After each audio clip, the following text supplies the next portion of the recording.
It's got to be the most slept-on 8-game winning streak in NFL history. The Houston Texans running away with it. Also, the nosebleed fake out when really the nosebleed was the way your team's been playing all along.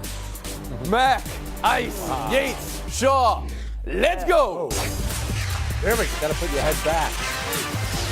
Sweater season, y'all. That's what I love about the holidays. What do you got? I want to see some reindeer on your sweater next time, please. Texans 34, Titans 17. How 0-3 turned into this. How Deshaun Watson got back to looking like Deshaun Watson. How Lamar Miller has gone 97 yards now twice in his career. And it's always amazing to see what's fast, what's really fast, and what's really, really fast. Kenny Vaccaro is faster than 99.9% humans.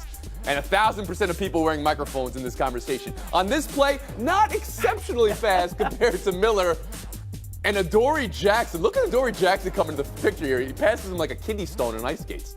National panel, an 8-game winning streak. It's happened 80 times in about 100 years of NFL football, but it's half of a season. What are we talking about with these Texans, Jackie? Where are they on the pecking order in the AFC?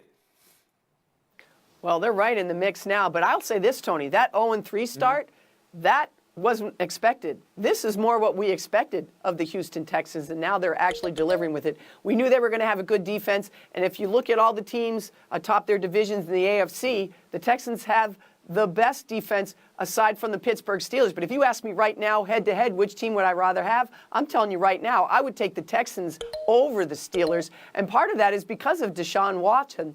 This stat just blows me away, Tony. He's thrown 39 touchdown passes in his first 18 games. There's only 2 people that have done better than that. Hall of Famers Kurt Warner and Dan Marino. So let's just end this talk about whether Deshaun Watson can actually throw the ball a little Well, I don't think anybody was questioning that. Whether he was fully back from his injury maybe is what they were questioning. Well, that's but what you've I mean. got ahead of the Steelers in the pecking order, but I'm assuming, of course, not ahead of the Chiefs, not ahead of the Patriots, ahead of the Chargers. Can I just ask you that real quick? Yes. Okay. Yes. How about I'd you, put them Frank ahead of the Isola? Chargers.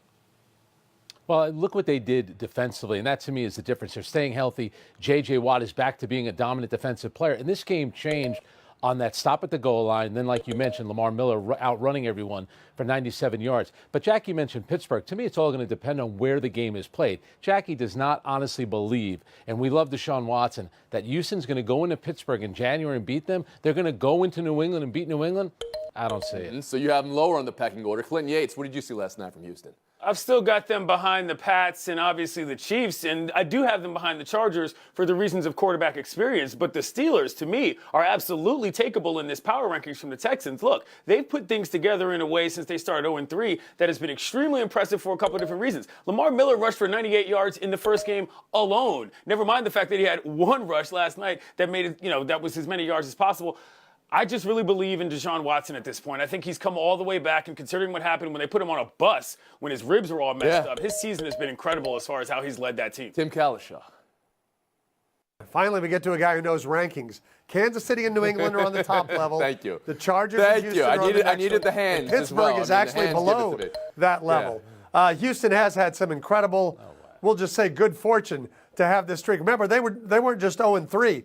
They had to have Frank Reich and Jason Garrett make really questionable overtime decisions to get those first 2 wins, to even get this thing rolling, or Bill O'Brien might not even be coaching this team today. Now they've put it together. They don't usually run the ball, obviously, like they did last night. That play, as Frank said, that turned the game completely around. You go for it at the 3, you fail. Lamar Miller goes 97 yards. But I think that with their defense and with what Watson is doing, and now with Thomas joining Hopkins, they're right in the mix below the But two you're best throwing teams. some skepticism on this 8-game winning streak, it sounds like, because you're calling it razor thin, the margins between losing a few of those games. They've had some good fortune, and they don't really run the ball that well. Yates, you're shaking your most head of the no. time. Well, but good fortune is how good football teams differentiate themselves from bad football teams. And to me, the timing of the streak is as much as anything. They're going into this postseason at the end after the bye week with 8 wins. It is extremely impressive as far as Jackie, after the horn. Right, absolutely. And you talked about J.J. Watt. He's like Von Miller. He's a game changer. And we've talked all about, is Deshaun Watson all the way back? I think we can say for sure that J.J. Watt is all the way back. And that just puts the fear in everybody. their quality wins, the Cowboys, the Colts, and the Redskins. To me, it's going to come down to, can they get a bye in the first round? Because if they do, then it's about just winning one home game to get into the AFC title game. The best thing about the AFC right now is that you can make a case for all these teams. Pittsburgh looks somewhat vulnerable. Same thing with the Patriots. Really, for the first time ever, there's about 5 or 6 teams that you could say, you know what, they look like a Super Bowl team. All right. You know what? You all look like showdown participants right now with these records. We'll move on. You guys have to stop with the you know what. We're all here. We all know what's what. The Rockets, a.k.a. thinking you were doing a nosebleed fake out when really your team's been bleeding out all year long. Wizards, and everything that's going on with them, still enough to beat the Rockets, even with Harden going 54-13. 3 straight losses for Houston after it looked like they righted the ship. Clinton, you were there.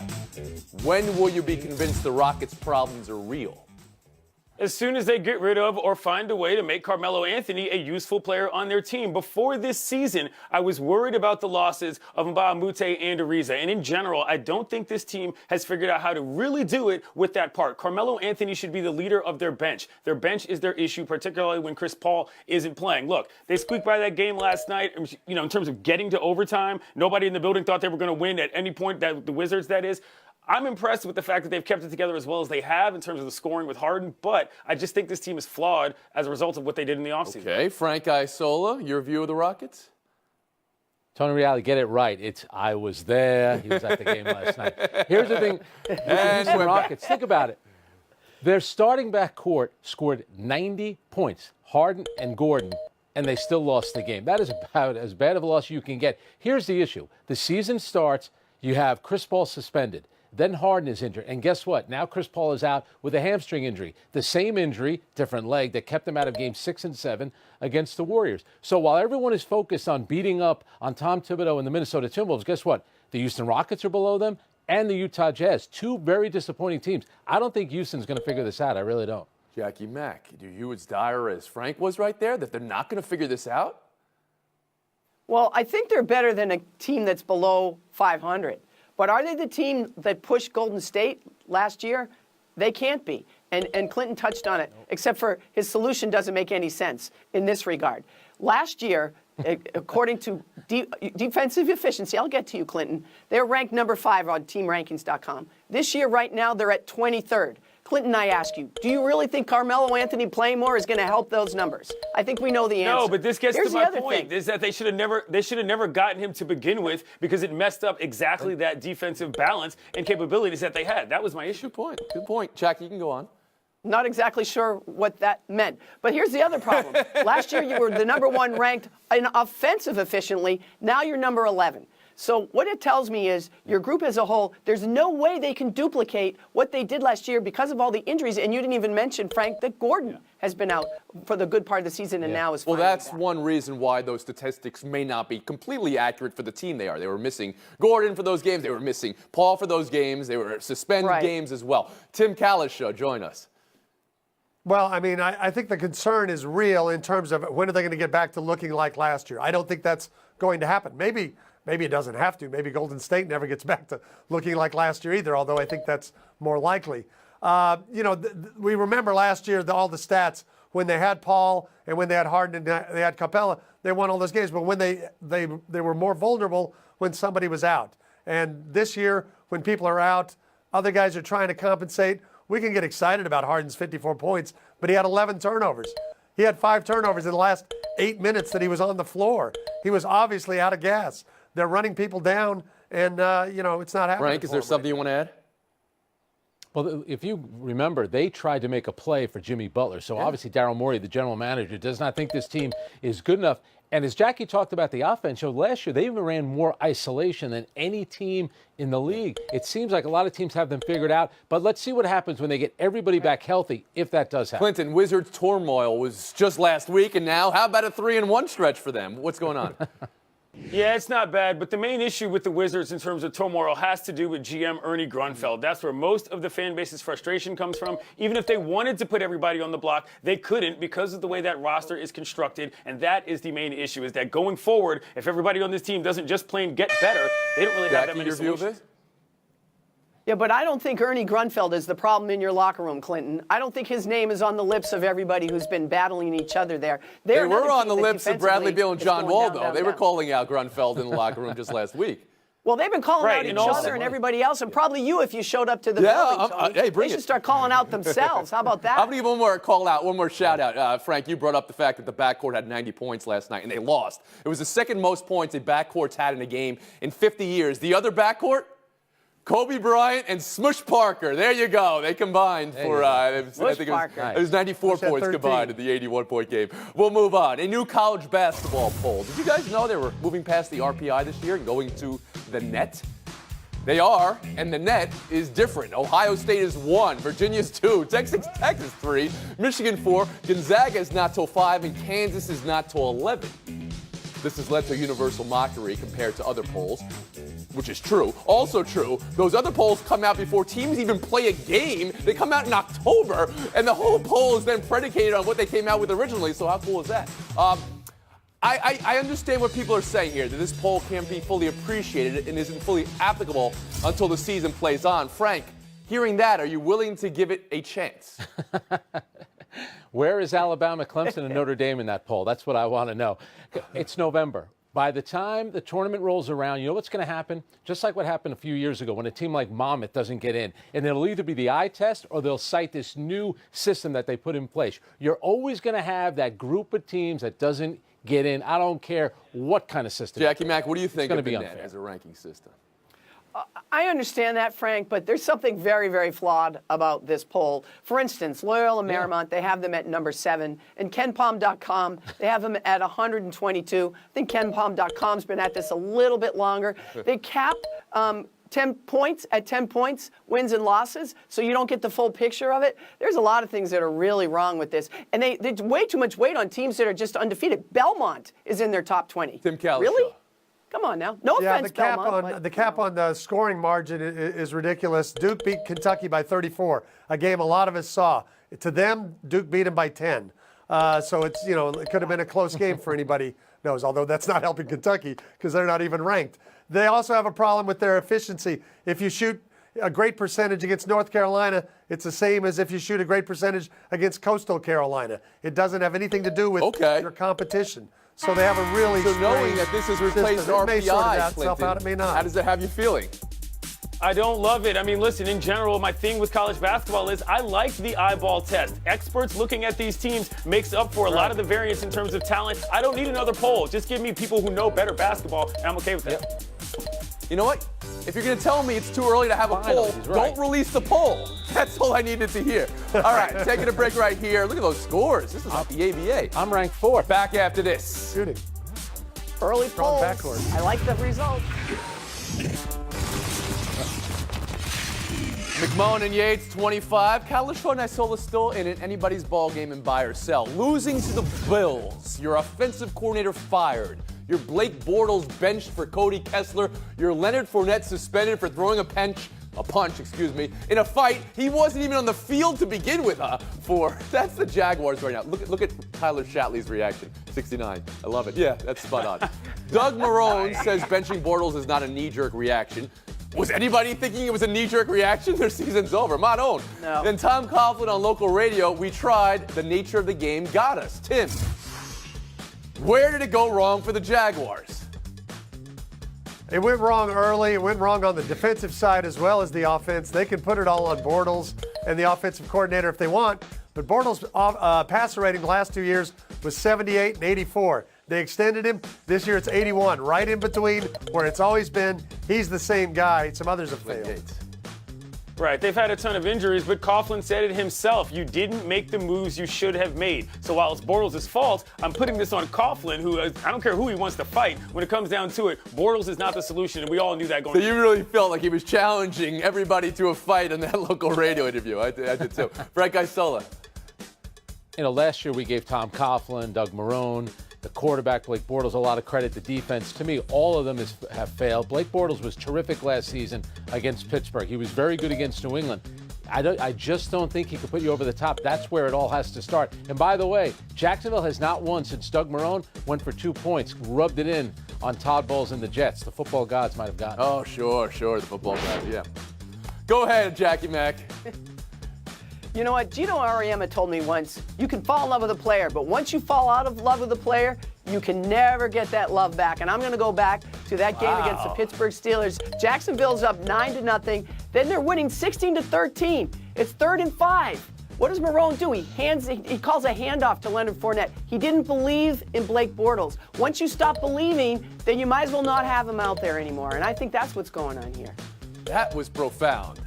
That's what's going on here. Thank you very much for that, Jackie. We'll move on. Buy or sell 2 is Aaron Rodgers. Day 2 of the does he deserve blame? Is he getting enough blame? Is he getting too much blame? He thinks they can run the table. Can they run the table? Conversations we always have with Aaron Rodgers. Andy Benoit, mmqb.com. When evaluating Mike McCarthy, we must admit that his quarterback is far from flawless, too. Clinton, it is your fundamental obligation as a sports yapper to have an opinion on Aaron Rodgers. Flaws being stated, overstated, or understated? I think they're being correctly stated. He's been hurt. It's been a tough season. He lost his weapons. Mike McCarthy's offense is pedestrian by a lot of people's thoughts, and he might be out there for the Packers. However, that team's not very good in general. And if Rodgers is running around trying to make plays, it's because that's all he knows how to do. I don't blame him. The MMQB piece talks about a sandlot player going to the sandlot too often, Frank Isola. Is that what's happening with Aaron Rodgers?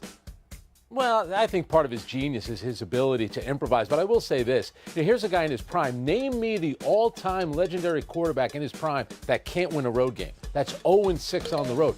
He's a great player, not having a great year. Jackie Mack?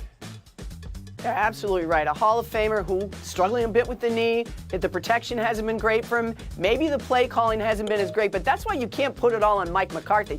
Aaron Rodgers has been around long enough to call an audible any time he wants. So he's got to take his slice of the pie blame. Tim Kalishaw. I think the Rodgers flaws are properly stated. I think the McCarthy and front office flaws going into this season are understated. They didn't put enough around him. They made some bad decisions. We'll move on. Buy or sell 3, Kyler Murray. He still plans to give up football for baseball after the football season. And this is interesting options on both ends. He's the current all-time most efficient passer in college football season, ahead of Baker Mayfield's record last year. But he was already drafted number 9 in the first round by the Oakland A's and signed a $4.5 million bonus. When we consider football versus baseball, we talk about Bo Jackson, Deion Sanders, and Brian Jordan in the past. None of those guys played quarterback. So I'm wondering here, Frank, has this season complicated Kyler's decision here? No, I don't think it has. First of all, there's so much money to be made in baseball. I mean, the guy has already made $4.6 million, and he's yet to play a major league inning. And also, like you mentioned, when you're playing quarterback, when you get drafted, rookie camp, mini camp, OTAs, training camp, that's during the baseball season. A quarterback needs to be with his coach. It's never Well, that rules out the idea of being a two-sport star, but picking baseball over football or football over baseball, Frank. I think baseball is the right way to go. Baseball needs a player like him. And by the way, injuries, longevity, Jackie look at Mack, David you wanna Price's weigh in here? contract. That's what you shoot for. Yeah, in today's world, in today's NFL, when you have $4.5 million just to sign to play baseball, why wouldn't you do that? Take the safer route, the path you were on to begin with. Quarterbacks can't do the two-way thing, you're right. But I think as we see the pro game start to mirror the college game more, is anybody sure he's too small, not good enough to play in the NFL? I'm not. Glenn Yates. Yeah, I mean, he could be a two-sport star. There's precedent in terms of quarterbacks coming back from baseball careers in order to play in the league again. And sure, it will be nice. However, as Frank said, baseball needs this guy for exactly the reason of football. You can teach kids. You can do multiple things and still get to the next level as a professional. He's a very important piece to what MLB is trying to do to diversify their luck. Are you in for another two-sport star like the Bo and Deion years? I mean, I wouldn't hate it, but I would need it in basketball. I would need it in basketball and baseball. Not as I think Brian Jordan's a guy that gets slept on far too much. I mean, he was an alternate for a Pro Bowl and also an All-Star in baseball. Oh, wow, look at those scores today. I didn't even know what I was doing. I didn't even look at them until now, but we have to say goodbye to Kalishaw and Isola. Wow. Yates and McMullen, that's what's cooking. Once you fall in love Happy with holidays, a showdown, Jackie. you can't fall out of love in a showdown. Is that how it go goes, see, my Jackie? friend. What is that expression? Once you fall out of love, you can't fall back in love. That's it. Works for me. Sad but true. Sad, but let's go. Josh Donaldson to the Braves. A few years removed from the MVP season. He's missed 282 games the last 2 years. 1 year, $23 million. He'll be the highest paid third baseman in baseball next year. Clinton, yay or nay on the deal? I don't like the deal. Ever to mention Brian Snicker by name without being prompted. Clinton Yates, that's a 3-point answer. We'll move on. Showdown 2. Wow. Jeff's got jokes on the Lions. As of 2018, this NFC North team had never even made the Super Bowl, much less won it. But by 2030, gotta happen, right? Jay? Who are the Detroit Lions? Yes. Woo! Jackie, Trebek going too far there? Nope. I'm telling you what, my phone's off. I'm at the movies. I come home, it blows up. Why? The question a few weeks ago, the best-selling book when the game was ours was about which 2 NBA Hall of Famers. Shameless self-promotion, but it was the highlight of my life. Your I book was made on Jeopardy. That's incredible. I was on Jeopardy. You have no idea how much It's I love better pub for the Lions than Matt Patricia standing at a podium telling somebody they need to sit up straight in a press conference when that team is garbage. This is good news for the Detroit Lions fans. That's good as well. Jackie, you made Jeopardy as a clue. How great is that? Not great enough You for know how much I love FaceTime is the Alex answer. Clinton Yates, 30 seconds. Today is the 11th anniversary of the death of Sean Taylor, the player for the Washington football franchise who passed at age 24 when a home invasion went wrong in his house. The owner of that team, Daniel M. Snyder, tried to do something despicable today. They were going to sell plush toys with his likeness and his picture on them. That's not okay. Don't try to make money off the legacy of fallen heroes. All right? Great guy. Ended too quickly his life. Clinton Yates, thank you very much. That's going to do it, folks. Thanks for coming around. We're on a 23.5-hour break. We'll see you tomorrow around the horn. RIP 2-1.